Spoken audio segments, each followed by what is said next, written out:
1582-1597 жылдар аралығында Қазақ хандығында Шығай ханның ұлы Тәуекел хан билік құрды. Бұл кезде Қазақ хандығының сыртқы жағдайы өте ауыр еді. Бір жағынан, осы кезге дейін одақтас болып келген Бұхар ханы 2-ші Абдаллах қазақтарға қарсы шықса, екінші жағынан шығыста моңғолдар мен ойраттар қазақ жеріне үнемі қауіп төндіріп отырды.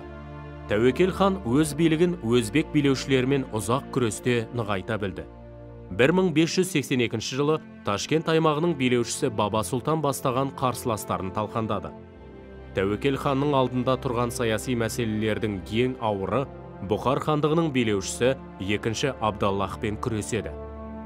Себебі Бұхар хандығы сол кезде Орталық Азиядағы қуатты мемлекеттердің бірі саналатын. Сондай-ақ Түркістан, Сауран, Отырар, Сайрам, Ташкент сияқты қазақ халқына тиесілі қалалар да Бұхар хандығының иелігінде болатын. Осы себептерге байланысты қазақ хандығына тиесілі қалаларды қайтарып алу мақсатында Бұхар хандығымен соғысу қажеттілігі туды. 1598 жылы Бұхар хандығының ішкі саясатындағы қайшылықтарды пайдаланған Тәуекел хан Орта Азияға жорық жасауды бастайды. Нәтижесінде Бұхар әскерін талқандап, Самарқанд, Ташкент, Түркістан, Сауран, Отырар, Сайрам қалаларын Қазақ хандығына қаратты. Інісі Есім Сұлтанды 20 мың әскерімен Самарқандта қалдырып, өзі 70-80 мың қолмен Өзбек хандығының астанасы Бұхара қаласын қоршау қалды. Бірақ ол Бұхар қаласын 20 күн қоршауда ұстап ала алмады. Осы шайқаста Тәуекел хан жараланып, әскеріне Бұхарадан шегінуге бұйрық береді. Көп кешікпей Тәуекел хан қайтыс болады. Тәуекел ханның 1597-1598 жылдары жүргізген соғыстарының нәтижесінде Ташкент, Ферғана, Сырдарияның ортағысының екі жағындағы егіншілік аудандар Қазақ хандығының құрамына кіреді.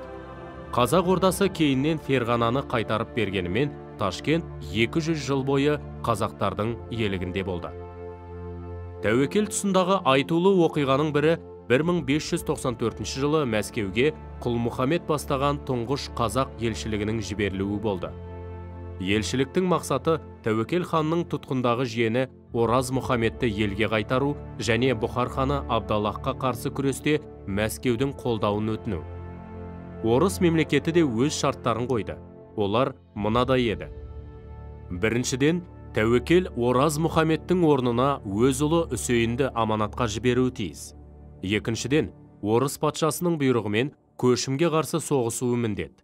Бірақ екі жақтың да шарттары орындалған жоқ. Себебі Ораз Мұхамед елге оралмай, сол жақта қайтыс болады. Кейін Құлмұхамед елшілігіне жауап ретінде 1595 жылы Мәскеуден Тілмаш Вельямин Степанов Қазақ хандығына жіберілді. Қазақ-орыс қатынастарының жақсаруы керуен саудасының одан әрі дамуына мүмкіндік берді.